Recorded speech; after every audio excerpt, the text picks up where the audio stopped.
The book we're going to read today is called You're More Than a Sprout. It's written by Jill Roman Lord and it's illustrated by Sarah Demonleverd.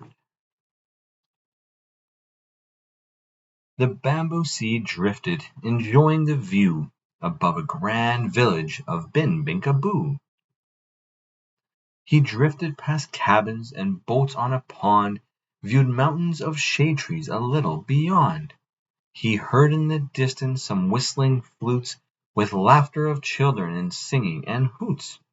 "Yes, this is the life," he said, beaming with pride, then slammed to the ground at the end of his ride.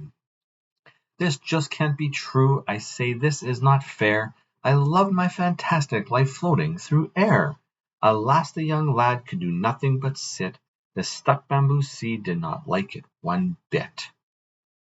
He thought about all he had seen on his flight, and longed to be part of that world if he might. His days turned to weeks and his months into years. "Oh, what am I here for?" he cried through his tears. "Be patient, my friend, there is so much you can be. Your life will touch others in ways you can't see." Surprised, the young seed looked around in the night, but all he saw was the moon shining bright. "Oh, sure you can say that," he yelled to the sky. "You're not a mere seed left to dry up and die. You shine in your glory, you light up the dark, but me, I can't even grow one piece of bark." The moon shined his rays on the seed down below. "You're growing in ways you can't possibly know. The master is molding you now as we speak. He's making you special, distinctive, unique." "But look," said the seed, "at the flowers and trees. I want to be beautiful, just like all these."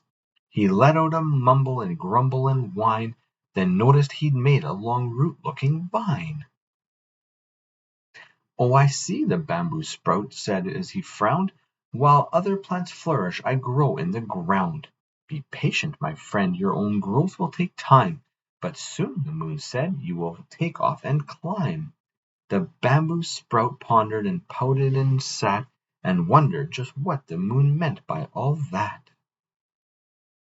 Then one day he felt a twinge ever so slight, and burst through the dirt with great joy and delight.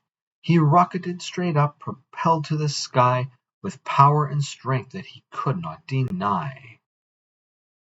He raced to the clouds with excitement and speed. "To think that I used to be merely a seed."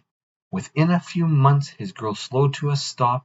He measured 100 feet up to his top. He loved his grand view of the life down below, new shoots popping up, putting on quite a show. He beamed at his grove, but then heard a faint crunch, and noticed some pandas were eating their lunch. They chomped on some stalks from his very own roots. How dare these big beasts eat this crisp bamboo shoots? And then it got worse as he heard awful cracks, and saw his stalks fall by the blade of an axe. "Those sproutlings are mine," yelled the grown-up bamboo. "Oh, how can I stop this? Now what can I do?" The bamboo plant gasped as his little shoots fell, but the moon gently rose and said, "Ah, all is well." "What? How can you say all is well? Can't you see? They're taking the stalks that belong just to me."